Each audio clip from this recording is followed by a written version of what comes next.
Apa dulu dong, kaget gua. Pung, agak keras suaranya, Pung. Oke.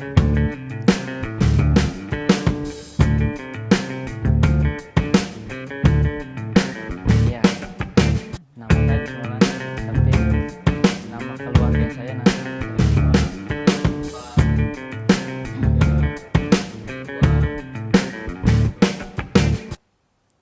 Assalamualaikum warahmatullahi wabarakatuh. Apa kabar pemirsa Dulur Sultan? Semoga hari ini hari Kamis tanggal 13 Agustus kita masih diberikan semangat, kekuatan untuk menjalani aktivitas kita sehari-harinya. Nah, baik pemirsa Dulur Sultan, kembali lagi di program Bincang hari ini bersama saya Agus Maulana. Kita akan membahas seputar hal-hal yang sangat menarik tentunya dan terupdate. Nah pemirsa, kita sudah sangat katakan lelah ya dengan pandemi ini. Semoga kita segera dihilangkan tuh dari pandemi, kita hidup normal lagi, bercengkrama dengan orang-orang sekitar. Nah, kita tahu bahwa pandemi sudah memasuki semua leading sektor termasuk ketahanan pangan. Nah, ngobrolin soal ketahanan pangan erat kaitannya dengan pemerintah stakeholder yang berkaitan dengan ketahanan pangan. Tentunya saya sudah menghadirkan narasumber yang pas banget untuk menemani pagi saya di Bincang hari ini. Sudah hadir bersama saya Kepala Dinas Ketahanan Pangan Provinsi Banten, Dr. Insinyur Aan Muawana. Assalamualaikum Ibu, selamat pagi. Warahmatullahi wabarakatuh dan selamat pagi. Nah, sapa-sapa Bu, pemirsa Dulur Sultan. Assalamualaikum. Apa kabar Bu? Alhamdulillah sehat. Untuk pagi ini alhamdulillah sehat. Semangat, mudah-mudahan selamanya juga sehat. Bu, boleh Bu dibuka maskernya. Oke. Kayak kita pengen lihat semangat Ibu gitu dari senyumnya gitu tuh, biar senyumnya kayak saya. Ting ya. Baik, Nah, sudah kelihatan kan? Wah, segar wajah banget saya, kan? Mas Segar banget Nana? kan? Ya. Saya pertama kali lihat foto Bu Aan ini sedang ngopi santai, berarti diminum dulu Bu, biar kita kayak di foto Ibu percis. Terima kasih. Ini saya sudah disuguhi dan diundang. Iya, betul-betul Bu. Nah, Bu, kita ngomongin pandemi ya Bu ya. Oke. Kita sadar betul ini sulit sekali untuk dihindari. Nah, bagaimana Bu untuk di ketahanan pangan Bu? Ketahanan pangan kan erat kaitannya dengan kehidupan masyarakat ya Bu ya. Bagaimana Bu situasi ketahanan pangan di Banten dari awal pandemi, kemudian dari fase PSBB gitu dan new normal? Boleh Bu diceritakan? Ya, baik. Terima kasih Mas Nana atas kesempatannya dan Assalamualaikum warahmatullahi wabarakatuh kepada pemirsa yang sudah bisa hadir pada pagi ini. Beberapa hal memang yang ingin saya sampaikan ini terkait tadi malam kita sudah komunikasi dengan Mas Aji. Betul. Saya diundang hari ini dan cukup mendadak dan kebetulan agenda hari ini saya kosong. Jadi sangat tepat kalau Sangat kita tepat. bisa berbincang-bincang tentang ketahanan pangan. Ya. Namanya pangan. Jadi katanya istilahnya kalau perut kita masih di depan, Betul Bu. itu kita masih tetap butuh makan. Kalau kata orang Sunda, petualangan tetiasa disampaikan Bu. Gitu. Nah, gitu Bu. Jadi tetap ada di depan selama perut kita ada di depan. Betul. Berarti kita tetap butuh makan. Tidak peduli ada pandemi, tidak peduli itu dalam kondisi sakit dan tidak peduli dalam kondisi apapun, tapi tubuh tetap butuh makan. Gitu. Tubuh membutuhkan pangan yang jelas ada bermutu, bergizi, aman, ya. Dan memang itu akan menyehatkan. Kalau undang-undang pangan menyatakan bahwa pangan itu adalah sumber hayati. Sumber hayati. Sumber hayati dari produk-produk pertanian, peternakan, perkebunan, perikanan, termasuk juga sumber air. Nah, itu adalah Sumber air termasuk ya Bu ya? air itu masuk ke dalam ranah pangan. Dan juga bahan baku atau bahan tambahan untuk pangan. Jadi kita juga kalau berbicara tentang ketahanan pangan berarti itu adalah kondisi terpenuhinya. Iya, betul sekali. Kondisi terpenuhinya pangan, ya. Baik itu yang disediakan oleh pemerintah, oleh negara maupun perseorangan yang bermutu, ya. Terus yang terjamin keberadaannya aman, tidak bertentangan dengan agama dan menjadikan masyarakat dan manusia itu sehat, produktif, aktif dan berkelanjutan. Nah ini jangan sampai ada stuck yang berkelanjutan itu. Jangan sampai terhenti. Artinya kalau terhenti sudah kelaparan. Itu, Kalau saya sehari tidak sarapan, ketahanan pangan saya tidak terpenuhi ya Bu? kalau sarapan sih kita bisa hitung dulu kalori yang seharian itu dimakan berapa. Oh gitu, hitung-hitungnya Karena seperti kan itu ya. ada hitungannya. Kalau misalnya sarapan, memang sarapan itu perlu ya. Tetapi kalau misalnya pada siang hari dan di total sehari kita konsumsi berapa kalori, itu masih terpenuhi apa sehari 2 hari. Baik Bu, itu tadi segelintir soal ketahanan pangan. Ya. Kita masuk di era pandemi, PSBB dan era new normal. Gimana Bu sulitnya mengatur hal itu semua dari mulai distribusi, kemudian dari kepenyampaiannya gini? Memang ada beberapa kesulitan kalau kita lihat dari ini PDB kita Banten. Kalau PDB Banten kita untuk pertanian kita alhamdulillah 16, sekian. 16, sekian. Sementara untuk yang lain itu minus. Tapi hanya pertanian, Kominfo dan pengadaan air yang posisinya positif. Ya, termasuk pertanian adalah kontribusi PDB yang cukup tinggi 16. Artinya walaupun kondisi pandemi, petani tetap bertanam. Betul. Panen tetap berjalan, gitu kan? Karena pandemi terus semuanya hasil panen hilang juga tidak, karena petani tetap melaksanakan. Itulah makanya kita harus berterima kasih pada petani, karena petani adalah pejuang pangan. Karena petani adalah tidak peduli dengan kondisi apapun, tetap melakukan aktivitasnya, tetap mempertahankan produksinya. Betul. Dan itu adalah kecukupan untuk kita. Jadi, terima kasih Bapak petani ya. Berterima kasihlah pada petani yang tidak peduli dengan kondisi apapun dan tetap berkiprah pada hasil panen. Betul. Artinya selama ini suplai dari petani tetap lancar. Nah, artinya begini, petani justru kesulitan pada saat PSBB. Jadi pada saat normal itu tidak masalah. Dan kebetulan bulan Maret, April, Mei ini kondisi cuaca bagus sehingga panen petani alhamdulillah cukup bagus untuk tanaman untuk pertanian ya, terutama untuk padi dan lain-lain. Nah, sehingga kalau kita hitung dengan kebutuhannya ya kita masih surplus lah. Jadi tidak ada kecemasan untuk hasil pertanian. Kembali pada permasalahan itu pada saat normal begitu masuk ke PSBB semua wilayah artinya di lockdown pada saat itu ya, istilahnya lockdown awalnya ya. Iya betul, yang lockdown. Belakangan akhirnya ada beberapa revisi. Kalau lockdown kan orang keluar masuk saja itu yang terbatas. rame di rumah saja tuh ya. Petani mah nggak di rumah itu Bu. Di rumah betul. tetap aja tanpa masker mereka itu terus di lapangan. Nah, ada kesulitan untuk mendistribusikan. Hasil panennya. Petani yang dari Pandeglang ingin menjual ke misalnya ke pasar tanah tinggi gitu ya. Pasar tanah tinggi ternyata mereka ditolak karena di sana juga banyak nggak ada yang beli. Nah, itulah kami berusaha menjembatani. Sementara masyarakat juga butuh bahan pangan. Nah betul. Kalau mereka mau ke pasar mereka riskan dengan kondisi pandemi seperti itu. Akhirnya bagaimana menjembatani antara produksi yang ada di petani dengan kebutuhan masyarakat. Makanya kami sebelum bulan April lah, awal-awal April itu kami sudah mengaktifkan namanya Toko Mitra Tani. Toko Mitra Tani. Ya, Nah, Toko iya Mitra Tani lokasinya ada di Drangong.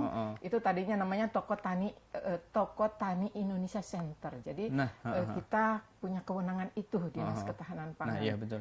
Nah, dalam proses untuk menjembatani antara pelaku usaha petani dengan masyarakat itu kita lakukan pesan antar. Berarti memposisikan Ketapang itu sebagai tengkulak atau bagaimana, Pak? Oh tidak. Bukan. Justru kita memberikan subsidi transportasi untuk petani. Oh baik. Jadi petani mendatangkan produksinya ke toko kami. Ataupun sekaligus dia bisa memasarkannya, kami siapkan ada ruko di situ, kami siapkan juga ada mobilenya, ada semacam mobil yang bisa mobile untuk mengantarkan kemana-mana. Nah itulah yang dilakukan pesan antar, sehingga pada saat masa-masa pandemi yang cukup tinggi pada bulan April, Mei sampai Juni itu kami lakukan terus-menerus dan alhamdulillah sekarang sudah melakukan kerjasama dengan Gojek. Wah mantap Walaupun sekali. sekarang sudah pada adaptasi itu tetap kami lanjutkan. Oke. Perjanjian kerjasama kami dengan Gojek sudah berlangsung, tetapi untuk prak-prakannya Nah, iya. gitu. Nah, ini kita masih butuh beberapa Nah, hari iya Bu. lagi. Baik Bu. Kayaknya menarik banget nih ngebahas soal program new program. Ya, nah itu new artinya program adaptasi penyesuaian betul nah, ini, ya. ya. Nah, baik Bu, jangan dibahas dulu Bu. Kita masuk nanti di segmen selanjutnya. Jangan kemana-mana pemirsa, tetap di Bincang hari ini.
Terima kasih masih dibincang hari ini bersama saya Gus Maulana ngebahas soal ketahanan pangan di era adaptasi baru. Tapi sebelum kita melanjutkan obrolan menarik di pagi hari ini, saya akan mengingatkan kembali follow semua media sosial Sultan TV, YouTube, Facebook, Instagram, dan Twitter untuk mendapatkan informasi-informasi terupdate lainnya. Nah, kita masih bersama dengan Bunda Aan. Saya enaknya manggil Bunda nih, saya ngerasa dekat banget. Kayak kita pernah ketemu tapi tidak menegur. Nah, baru kali ini kita bertemu nih dan bertegur sapa. Masya Allah sekali. Bu, dalam situasi yang berbeda. betul sekali, ya betul. Nah Bu, kita lanjut tadi program Mitra Tani. Ya, Toko Mitra Toko Tani. Mitra Tani udah bekerja sama, artinya berarti sudah ada ke arah aplikasi apa memang sudah? Ya, betul. Jadi memang kemarin sudah menandatangani khusus Gojek yang dari pusat untuk kita Dari pusat langsung? Langsung dari pusat. Iya. Langsung melakukan perjanjian kerjasama karena memang di Kementerian Pertanian pun seperti itu. Oh, Jadi iya. Kementerian Pertanian di Jakarta sudah dengan Gojek yang ininya mungkin CEO langsung ya. Dan kita adalah yang aplikasi artinya yang implementasinya Implementasi langsung di lapangan. kelanjutannya ya. Ya. Jadi dalam perjanjian itu juga disebutkan bagaimana kita memfasilitasi Iya, memfasilitasi masyarakat membutuhkan bahan pangan melalui, jadi aplikasinya ke GoFood, tetap ke GoFood, nanti ada bagaimana seperti biasa GoFood lah gitu. Kita akan mensubsidi biaya transportasi.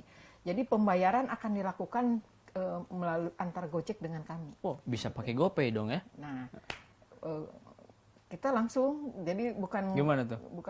Nah, kami punya batasan. Oh, Nah, iya, iya. Kami Gimana, punya gimana? batasan radius. Ya, sekitar kemarin masih perbincangan, masih ada kemungkinan atau radiusnya sekitar radius 15 km. 15 kilometer. 15 km dari titik Dranghong. Dari titik toko mitra tani kami. Nyampe ke Sultan TV ya, Be? Oh, nyampe ke KP3B nyampe. Wah, besok saya mau pesen beras karung. Ya, gitu.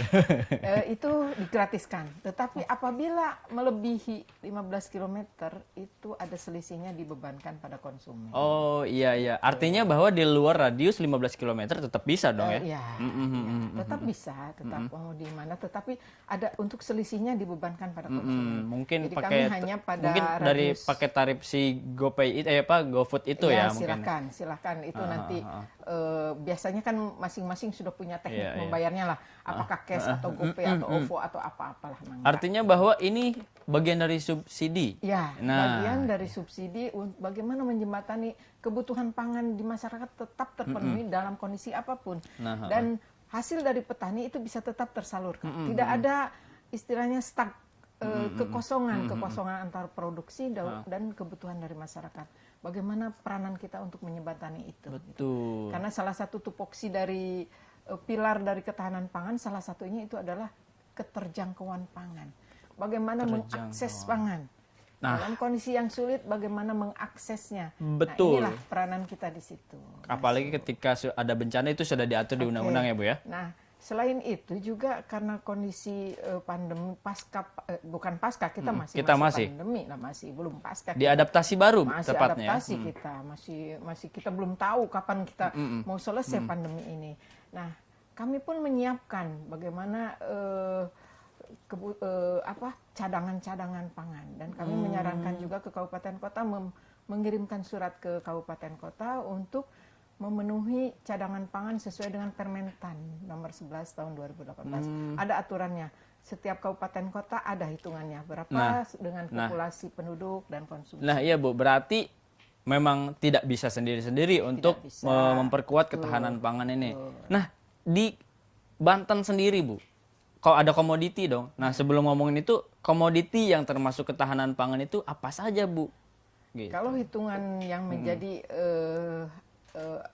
tanggung jawab kami, baik itu ketersediaan, hitungan artinya tanggung jawab itu bukan kami sendiri, Iya, betul. tetapi semua stakeholder ada di situ, dan semua ada beberapa OPD yang terlibat di situ. Jadi kami memerankan peranan masing-masing, bagaimana Indag, bagaimana Dinas Pertanian dalam memenuhi ketersediaan yang kami sudah hitung, kebutuhan kami berapa, jadi harus tersedianya berapa. Itu bagaimana kami berkolaborasi antara OPD-OPD itu untuk memenuhi kebutuhan pangan. Jadi pangan yang menjadi perhatian kami untuk setiap hari kami pantau juga harganya, ketersediaan, kebutuhan dan lain-lain itu setiap hari kami pantau. Itu ada 11 komoditas. 11 komoditi. Ya, itu ada beras, ada jagung, ada kedelai, bawang merah, bawang putih, cabai merah, cabai rawit, telur, daging, minyak goreng, dan terigu. Terigu, iya betul. Itu ibu-ibu banget 11. ya. Nah, kalau salah satu, karena beberapa komoditas itu sumber inflasi. Betul sekali. Mas Nana tahu.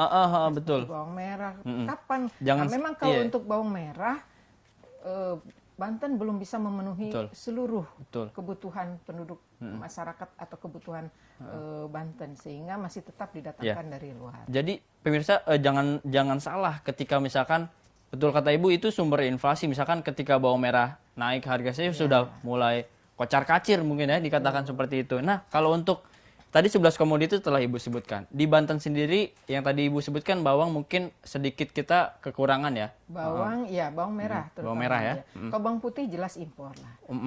Betul. Nah, kalau untuk di Banten sendiri di daerah mana misalkan di daerah sini nih taruhlah di Pandeglang kita suplai berasnya lebih misalkan atau Ya. bagaimana? Nah, kami juga punya program namanya LUPM, Lembaga Usaha Pangan Masyarakat. Jadi kami bina kelompok-kelompok tani dan kami juga memberikan subsidi untuk harga. Jadi misalnya untuk kelas medium itu kami jual dengan harga 8.800 di toko tani, walaupun di pasaran mungkin lebih dari 9.000. Kenapa kami menjual 8.800 itu per kilogram? Per kilo. Ya, itu karena ada dana subsidi yang diperlukan untuk mendistribusikan pada wilayah-wilayah lain di Provinsi Banten. Jadi mereka diberikan kewajiban untuk mengirimkan 50 ton. Mendistribusikan 50 ton berasnya ke toko tani Indonesia dan ke toko tani Indonesia Center maupun secara e-commerce di daerah Jabodetabek. Itu bisa komposisinya 20-50, 20-30 atau 30-20 untuk wilayah Banten dan Jabodetabek. Dan itu disubsidi sebesar 1.200 per kilogram. Untuk transportasi, untuk kemasan dan untuk yang lainnya. Sehingga harga di tingkat konsumen itu bisa lebih rendah. Nah, itu upaya-upaya kami bagaimana bisa menyelesaikan persoalan-persoalan pangan ini gitu. Walaupun tidak sepenuhnya itu menjadi tanggung jawab kami dan harus bersinergi dengan OPD-OPD. Iya, Bu. Nah, kita boleh tahu nggak, Bu, misal di absen deh. Di Banten itu tiap kotanya komoditi yang naik apa gitu, yang bagus. Yang sekarang yang menjadi andalan kami untuk beras itu Tangerang, Kabupaten Tangerang, Kabupaten Lebak, Kabupaten Serang, dan Kabupaten Pandeglang. Itu yang menjadi andalan untuk kami. komoditi beras. Untuk beras. Serang itu bisa Kota Serang dan Kabupaten Serang. Nah, sementara sayuran ada di Pandeglang, dan memang bawang merah, karena bawang merah hampir sebagian besar dikirim dari luar. Itu sudah mulai ada spot-spot yang di Kabupaten Pandeglang, di Kramatwatu ini Kabupaten Serang, ini sudah bergerak juga untuk bawang merah. Tapi sejauh ini masih belum cukup untuk memenuhi kebutuhan pangan kami. Bicara ketapang ya, Bu, ketahanan pangan. Tadi sudah Ibu menyebutkan ini bukan sendiri loh. Ini nggak bisa sendiri. Ada Indag, Dinas Perdagangan juga, kemudian pertanian otomatis, Dinas Kesehatan. Juga, karena kita juga akan memantau bagaimana kondisi pangan di keluarga. Nah, itu yang keluarga stunting pun, yang anaknya ada stunting, itu diperhatikan ya. Perhatian kami bekerja sama dengan Dinas Kesehatan. Nah, bagaimana, Bu, sistem koordinasinya, Bu? Boleh diceritakan? Kalau kami database itu ada di Dinas Kesehatan. Dinas Kesehatan punya kewenangan untuk menangani stunting, dan kami pun menyentuh dengan program yang lain. Karena kalau stunting kan memang terus terang saja kalau anaknya kan tidak bisa disembuhkan karena memang sudah permanen. Tetapi bagaimana supaya untuk mencegah generasi berikutnya atau mencegah kelahiran ibu berikutnya untuk anak yang stunting itu. Karena resikonya lebih tinggi ya, Bu ya. Kita coba untuk melihat keluarganya. Bagaimana kita memberikan stimulus atau memberikan stimulan untuk paling tidak pemenuhan kebutuhan dasar pangan itu yang ditanam di sekitarnya melalui pekarangan pangan lestari namanya. Nah, itu ada juga sekarang karena kemarin itu memang pada kondisi pandemi beberapa anggaran kita di drop, tetapi sekarang setelah anggaran perubahan itu akan dimunculkan kembali. Nah, daerah-daerah stunting juga akan kami sentuh. Kami punya petanya. Oh iya, benar. Ada peta rentan rawan pangan. Peta rentan rawan pangan. Untuk saat ini di daerah mana, Bu? Stunting. Untuk ada beberapa peta, banyak, ada titik-titiknya gitu ya. Stunting termasuk Kota Serang masih ada ya. Nah, itu akan kami sentuh bersama-sama. Data yang sebenarnya memang kita punya peta itu juga dasarnya dari beberapa sumber ya. Kalau data di Dinkes ya mungkin ya. Nah, itulah kita bergerak ke sana. Nah, kalau untuk berarti ada perbedaan strategi untuk di mana ada fase di rumah saja atau lockdown, kemudian PSBB dan era new normal. Bagaimana, Bu, menyikapinya dari strategi ketika kita taruhlah pas ketika adaptasi baru ada program ini, ketika PSBB ada program ini, dari Ketapang bagaimana, Bu? Intinya memang kalau dalam masa pandemi itu kita harus patuh pada 3M itu ya. Ya. kita mencuci tangan, terus menggunakan masker. masker dan menjaga jarak. Itu yang perlu. Padahal kami punya program-program yang cukup besar, tapi melibatkan sekian banyak orang, seperti gelar pangan murah misalnya. Event ya. Event, artinya gelar pangan murah itu event dengan mendatangkan sekian banyak orang. Dengan kondisi seperti ini, PSBB Tidak dan memungkinkan lain-lain, ya. akhirnya gelar pangan murah itu kita datangi. Jadi kita datang ke masing-masing Door desa to perumahan. door ya. Perumahan selain pesan antar itu, kita juga datangi Oh, ke iya. perumahan. Ada perumahan Panancangan, kita izin ke RW-nya. Dan setelah beberapa titik kita datangi, mereka meminta malahan. Datang lagi dong hari ini, karena ibu-ibu tidak usah Udah kemana-mana. jadi keenakan ibu-ibu ya Gitu, pemirsa. iya nggak Betul, usah. betul. Dan harganya juga jelas murah, karena yang berjualan di situ petaninya langsung. betul, gitu. Kita fasilitasi dengan kendaraan, terus kita fasilitasi juga dengan teman-teman yang melayani dan lain sebagainya. Dan jadi salah satunya seperti itu. Bagaimana kita bisa, itu tadi prinsipnya, bagaimana menghubungkan antara pelaku usaha dan konsumen dengan masyarakat. Itu intinya sebetulnya itu. Jadi dalam kondisi kita kemarin PSBB dan kondisi sekarang adaptasi itu tetap dilanjutkan dengan beberapa. Nah sekarang Gojek lebih diaktifkan gitu kan. Gojek lebih diaktifkan. Kemarin kan kita pesan antar. Tapi bukan berarti selesailah program kemarin. Betul. Kami tetap berlanjut tapi dengan hal-hal yang Karena lainnya. selain ketersediaan ya kemudahan untuk mengakses itu ya Bu. Nah, berarti balik lagi ke toko mitra tani tadi Bu. Kemungkinan akan ada menggunakan versi digitalnya gitu kan. Nah, bagaimana Bu sosialisasi untuk para petani? Mohon maaf untuk yang gagap teknologi seperti sebetulnya itu. memang petani kita coba, tetapi dengan beberapa kendala ya, sinyal, terus kemampuan mereka membeli pulsa memberatkan juga. Akhirnya memang kita hanya artinya toko tani ini menyiapkan, toko tani menyiapkan konsumen memesan ke toko tani ini. Nah, kalau untuk dengan petaninya, kita sendiri yang akan mengambil ke sana atau mereka yang mendatangkan ke kami. Jadi bukan hubungan antara pembeli ke petani. Untuk sementara belum. Mungkin ke depan kalau petaninya sudah lebih canggih, kita akan arahkan begitu. Sementara kan kita hanya membuka dulu.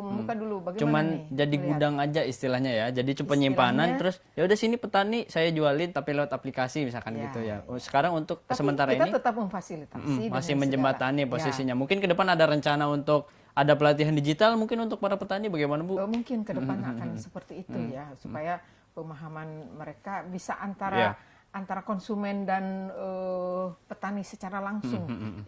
Itu memang sarannya Pak Sekda juga seperti itu. Coba arahkan seperti nanti mungkin ke depan insya Allah lah kita akan mencoba. Nah, terkait adaptasi baru ini Bu, apakah ada bantuan langsung ke masyarakat gitu? Ya, itu kalau untuk bantuan langsung itu tadi kami sudah siapkan cadangan pangan. Kami sudah di refocusing ekonomi ini, artinya apa? Artinya refocusing kemarin ada beberapa kegiatan kita drop, tetapi di recovery ekonomi ini itu kita munculkan lagi dan terutama kita dorong untuk cadangan pangan. Cadangan pangan kami rencanakan di anggaran perubahan ini untuk recovery-nya sekitar 1.123 ton. Ditambah lagi di anggaran perubahannya 100,26 ton. Jadi itu cukup untuk sesuai dengan Permenta nomor 11 2018 itu cukup untuk memenuhi kebutuhan provinsi untuk cadangan pangan. Nah, Betul. soal penyaluran itu kembali kami akan bekerja sama dengan Dinsos, bekerja sama dengan BPBD. Iya. Mana nih yang terdampak? Yang terdampak pandemi mana? Yang perlu kami sentuh mana? Karena kita tidak tahu juga kepastian kalau menurut hitungan kertas Dinas Pertanian itu surplus sampai Oktober itu sekitar 160.000 ton surplus untuk data di Banten, pertanian gitu. Cuma kan tetap walaupun data di pertanian itu kita surplus, untuk cadangan pangan tetap kita harus ada. Karena kita tidak tahu kondisi alam seperti apa dan lain sebagainya. Dan sudah jelas siapa saja yang akan menerima cadangan pangan provinsi ini. Gitu. Nah, berarti erat kaitannya dengan harga dong. Iya. Ya, berarti ketahanan pangan juga erat kaitan dengan harga yang bekerja sama dengan Indag ya. Iya. Nah, mungkin Nah, Bu pernah ada ngalamin nggak Bu? Misalkan ada keluhan ibu-ibu yang tiba-tiba bertanya, Bu kok ini harga mahal? Padahal bukan ranahnya Ibu untuk mengatur harga. Tidak, itu termasuk ranah kami juga. Oh, Karena gitu. setiap hari kami memantau harga. Heeh. Itu Lalu informasi bagaimana dari Bu Indag. kerjasamanya boleh? Nah, Indag bekerja sama, kita punya enumerator, Indag juga punya enumerator. Oh iya. Dan kami laporkan setiap hari ke Kemendagri. Ke Kemendagri malahan. Ada yang ke Kementan, ada juga yang ke Kementerian Pertanian, ya ada juga yang ke Kemendagri. Dari harga dari pantauan harga setiap hari itu kita bisa melihat kondisi di lapangan seperti apa. Apakah ada defisit atau apakah surplus gitu ya. Kalau defisitnya seberapa besar defisitnya, apakah cukup mengganggu perekonomian dan lain sebagainya. Nah, di situ itu peranan kami gitu, OPD bagaimana menstabilkan harga. Iya. Nah, sejauh mana menstabilkan harga? Ada beberapa, ya itu tadi termasuk salah satu toko mitra tani itu salah satu fungsinya adalah stabilitas harga. Walaupun masih kecil ya, tetapi artinya itu cukup berperan kalau pada saat terutama beras. Jadi beras di toko tani ini untuk beras ya. Untuk beras ini sudah dari tahun kemarin sudah ada, dari 2017 juga sudah ada toko tani, tapi lebih pada komoditas beras yang sekarang saja lebih bervariasi gitu. Jadi itu cukup penetrasi pasar untuk toko tani ini mempengaruhi pasar. Karena harga kita 8.800 kalau di pasar sudah jauh melebihi, orang akhirnya pedagang pun akan berpikir untuk menaikkan harga betul. sekena-kenanya. Nah, bagaimana Bu strategi ke depan ketahanan pangan? Tapi jangan jawab dulu. Ya. Jangan kemana-mana pemirsa, tetap di Bincang Hari Ini. Kita minum dulu Bu.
Ya pemirsa, terima kasih masih setia menemani saya di Bincang Hari Ini, masih bersama Bunda.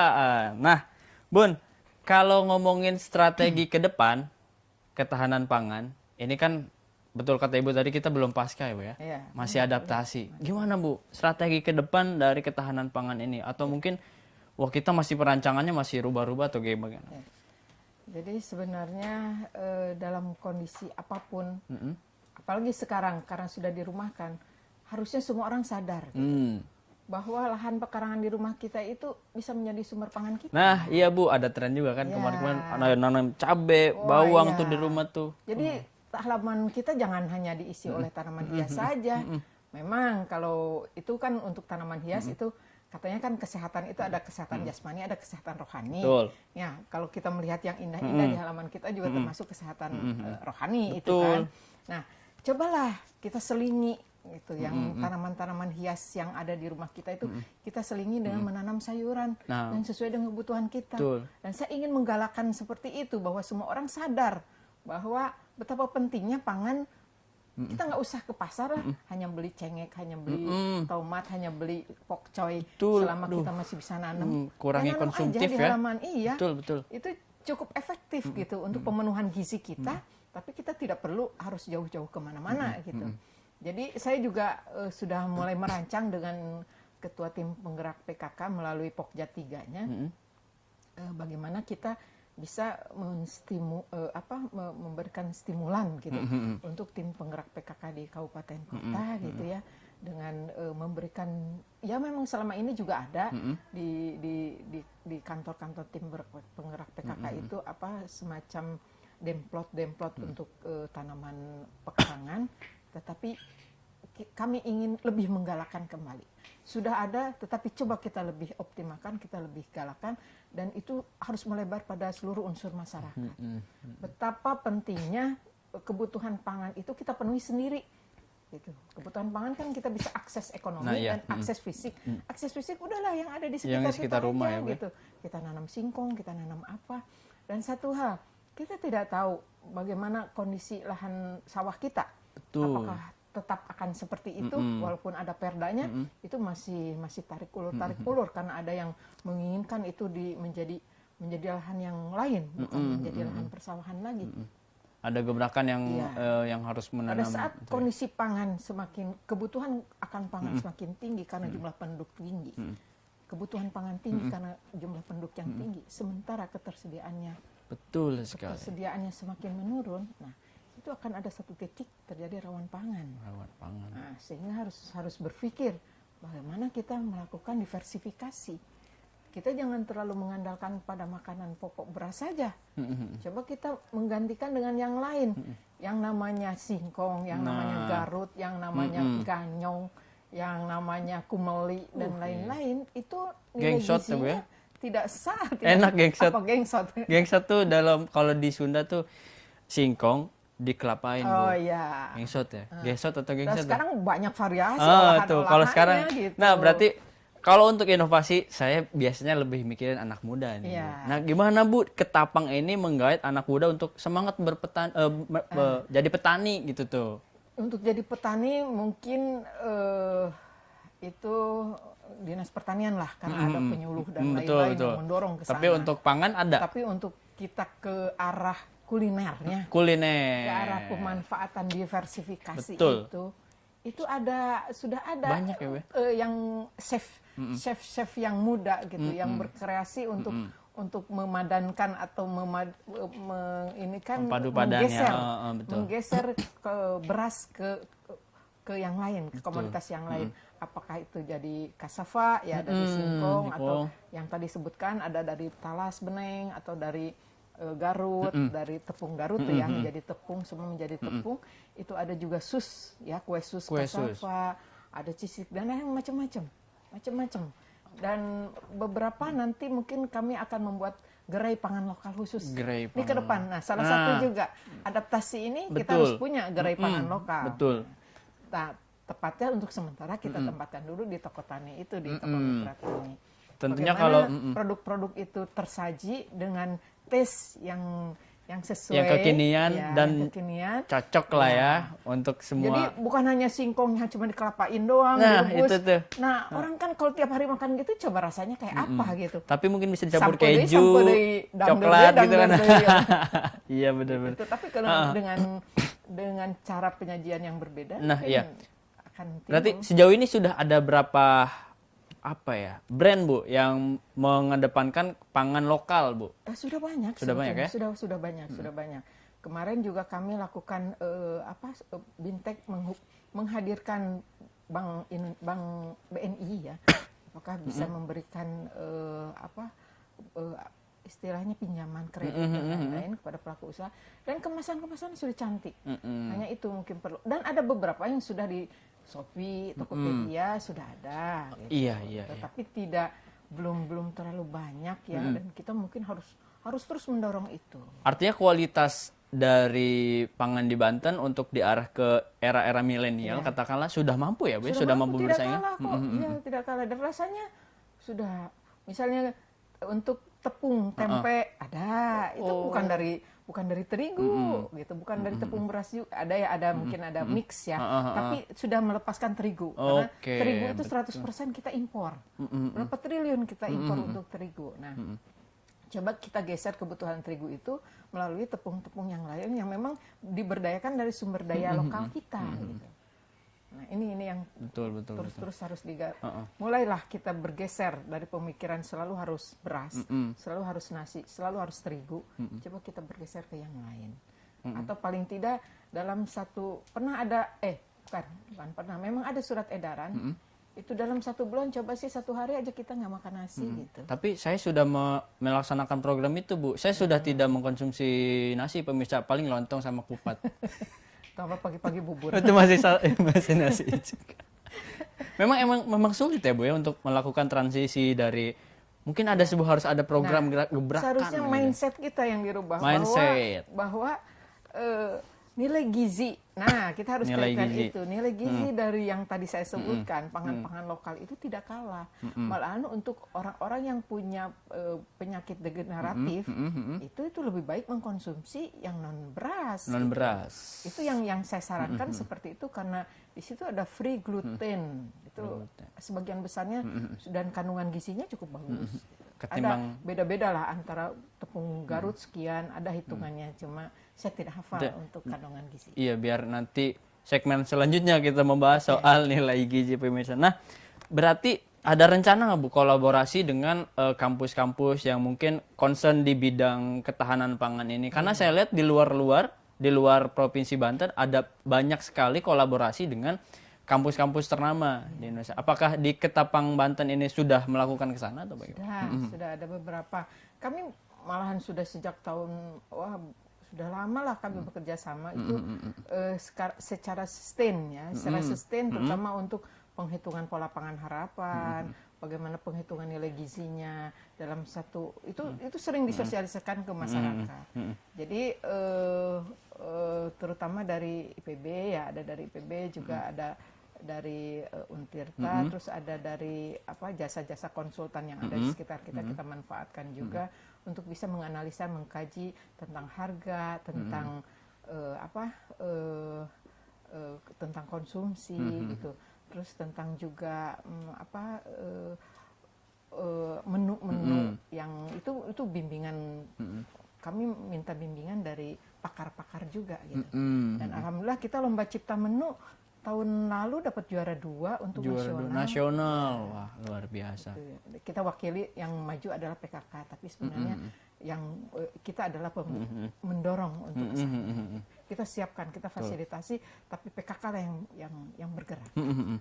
Nah, Bu, ini ada kabar katanya di Kecamatan Carita terjadi keracunan katanya. Apakah kejadian keracunan yang seperti ini berkaitan dengan erat kehigienisan makanan atau bagaimana, Bu?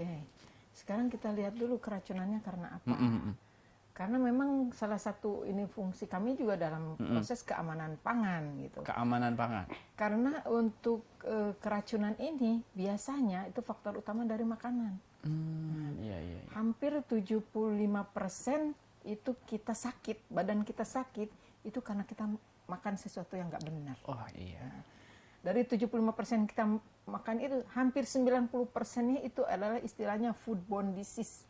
Foodborne disease apa itu? Foodborne disease itu adalah penyakit yang disebabkan oleh hewan. Ya, namanya bakteri, namanya virus. Nah, itu adalah masuk kelompok hewan. Kita diare, kita pusing kepala, mungkin itu harus kita telusuri makanannya apa. Kasus di Carita saya belum dengar ini kasus Carita seperti apa, tapi kebanyakan kita di Banten biasanya kalau hajatan. Iya, itu, musim hajat nih, musim janur kuning, pada saat pemirsa. hajatan gitu mungkin kondisi hygiene sanitasinya tidak terpelihara, tidak baik, mungkin cara memasaknya, cara mengolahnya atau cara menghidangkannya, nah itu menyebabkan keracunan. Jadi keracunan itu bisa keracunan karena fisik, karena mekanis, karena biologis. Nah, ini yang biologis yang paling tidak diketahui gitu, karena tiba-tiba saja tubuh akan bereaksi. Dan kadang fenomena keracunan juga ada dari 10 orang, biasanya cuma 2 yang keracunan. Padahal makanannya sama, mungkin daya tahan tubuh juga mempengaruhi. Nah, kembali lagi pada faktor keracunan ini. Kalau kami di ketahanan pangan, kita ada UPTD sertifikasi mutu keamanan. Jadi kami mengeluarkan sertifikat, untuk keamanan pangan dan registrasi, ya, registrasi PSAT, pangan segar asal tumbuhan. Kalau sudah ada lambang itu, insya Allah itu sudah aman. Pangan segar asal Pangan tumbuh. segar asal Asal tumbuhan. Ada registrasi, ada beras, ada sayuran. Kita sekarang sudah mengeluarkan lebih dari 200. 200. Lebih dari 200 sertifikat. Berarti artinya di Banten sudah ada 200 produk yang lebih yang ya. sudah- Itu baru terverifikasi ya. Jadi sekarang produsen-produsen juga minta registrasi ke kami untuk produk segar asal tumbuhan. Termasuk juga itu bubuk lada, bubuk ketumbar, karena itu kan asal tumbuhan. Belum melakukan perlakuan yang lain, masih dalam bentuk segarnya. Betul. Iya. Mungkin itu. Jadi kami sudah bertanggung jawab untuk itu, dan apabila ada keracunan begini, kami bisa selain dinas kesehatan pun akan melakukan, dan kami pun bisa melakukan sampel untuk dilihat apa tingkat keracunannya seperti itu. Jadi bisa dipanggil ya Bu ya? Dinas kesehatan yang lebih berperan betul. karena langsung pada manusia. Iya. Kita hanya pengambilan sampel untuk produk makanannya. Nah Bu, kalau untuk dari si masyarakat ingin merasa lebih dekat dengan Dinas Ketapang ini, artinya harus ada media sosial dong. Boleh dong dijelasin kalau misalkan kita pengen kontak-kontak ke Dinas Ketapang, bisa di mana dikunjunginya? Dinas Ketapang kami juga ada IG-nya. IG. Ada. Saya lihat info terbarunya lagi webinar tuh Ibu Aan kemarin. Oh gitu. Memang webinar sehari bisa 3 kali. Oh, sekarang 3 kali. Vicon itu luar biasa sekarang. Terus juga ada webnya. Website. Website ada. Baik. Kalau berarti untuk saat ini langkah konkret di era adaptasi baru nih Bu, program apa Bu yang terdekat? Yang terdekat kita tetap berlanjut dengan toko tani. Toko tani pasti tetap lanjut. Kita berlanjut. Yang kedua kita mulai merangkul B2SA, beragam, bergizi, seimbang dan aman. Sosialisasi untuk itu, beragam, bergizi. Jangan sampai dalam kondisi pandemik lupa gitu. Makanya hanya nasi doang, tanpa ada keberagaman, tanpa bergizi, tanpa keseimbangan gitu kan. Betul. Nah, jadi bukan hanya sekedar makan nasi terus hanya sekedar ikan asin 1 biji misalnya gitu. Tapi coba kita kembali, sudah mulai ini, sudah dalam minggu-minggu ini kami sudah sosialisasikan juga beragam, bergizi, seimbang dan aman kepada stakeholder. Cuma karena jumlah yang harus hadir dibatasi ya, kapasitas kami di ruangan itu 80, jadi hanya kami bisa di kapasitasnya hanya sekitar 25. Nah, berarti Ketapang juga ikut andil untuk memantau kesejahteraan mungkin ya di keluarga ya Bu, tahap keluarga. Nah, bagaimana Bu? Keluarga itu. Juga termasuk kita sekarang mulai bergerak untuk pekarangan pangan lestari. Pekarangan pangan. Itu yang era-era iya. Jadi ayo bergeraklah, ayo kita manfaatkan lahan kita. Nanam cabai. Jadi itu tadi tetap B2SA kami lakukan, TTIC tetap kami lanjutkan dengan lebih ini lagi intensif lagi dengan Gojek. Terus cadangan pangan kita siapkan gitu. Nah, itu program-program yang menjadi andalan. Harga pasar tetap kita pantau setiap hari. Untuk sekarang apa Bu yang paling mahal Bu dari 11 komoditi itu? Bawang merah. Bawang merah ya, masih kayak dari bulan puasa. Tapi kalau dilihat secara nasional harga kita belum terlalu menyaingi ya, jauh. Nasional, batas maksimal nasional kan misal 15% dari harga harga dasarnya gitu. Nah, kita masih relatif lebih aman lah. Apa tuh nama harga eceran tertinggi kali ya, mungkin kayak gitu katanya. Saya belum paham Kalau pemirsa. beras HPP-nya harga eceran tertinggi. Nah, berarti artinya Ketapang tidak bisa sendiri kembali lagi ya. Nah, apa yang harus dilakukan pemerintah dan apa yang harus dilakukan masyarakat? Itu pertanyaan terakhir. Jadi kita punya Dewan Ketahanan Pangan. Dewan Ketahanan Pangan. Dewan Ketahanan Pangan itu tadi ketuanya adalah Pak Gubernur. Jadi semua OPD itu yang terkait itu masuk ke dalam struktur Dewan Ketahanan Pangan. Bagaimana kami kemarin sudah rakor juga, rakor di pendopo itu, semua korem dan lain-lain. Bagaimana ada natulensinya seperti apa, action kita seperti apa. Dalam kondisi seperti ini kita tidak bisa diam saja. Iya. Gitu. Terus bagaimana membangunkan kesadaran masyarakat untuk tetap mengkonsumsi yang baik gitu. Baik. Jangan terlena dengan kondisi kesulitan Iya. dan melupakan apa yang Betul. menjadi kebutuhan hak asasinya diri ini. Hak asasi diri ini adalah konsumsi pangan. Betul. Gitu. Sekarang kita kesampingan lu tren makan junk food yang kayak gitu ya. iyalah. Udah makan Coba yang kita pangan lokal. yang ada di sekitar kita coba optimalkan yang ada di sekitar. Nasi goreng buatan di rumah lebih enak pemirsa. Karena cuma pakai telur, ceplok gitu, aman lah ya. Kecap tuh aman. Nah, terakhir Bu, closing statement untuk mungkin generasi anak muda dan generasi orang tua dan dewasa bagaimana Bu untuk menyikapi ketahanan pangan di era adaptasi baru ini. Monggo. Jadi saya mengingatkan saja kepada semuanya bahwa pangan itu sangat penting. Konsumsi pangan juga kita harus lihat bagaimana beragamnya, bagaimana bergizinya, bagaimana keseimbangan dan bagaimana keamanannya. Betul. Jangan asal karena rasanya enak, penampilannya indah, tapi mengindahkan nilai-nilai gizinya. Jadi sebaiknya coba kita mulailah dari sekarang, manfaatkan yang ada di sekitar kita. Artinya belilah pada teman kalau memang ada teman yang menjual Produk lokal. Ya, gunakanlah produk lokal. Itu yang paling penting. Tetap kita mengkonsumsi yang beragam, bergizi, seimbang dan aman. Nah, Ibu baik, terima kasih. Kita tidak terasa sudah 1 jam di bincang hari ini. Terima kasih Ibu. Jangan kapok datang ke Sultan TV, dan kalau ada informasi soal ketahanan pangan boleh Bu dikabar-kabari di Sultan TV. Nah, pemirsa, terima kasih sudah menemani saya Agus Maulana di bincang hari ini selama 1 jam. Tidak terasa ya kita ngobrolin ketahanan pangan, dan itulah yang telah disampaikan oleh Bunda An ini. Mohon maaf apabila ada kekurangan, ada kata-kata yang salah. Terima kasih dan sampai jumpa. Assalamualaikum. Nah.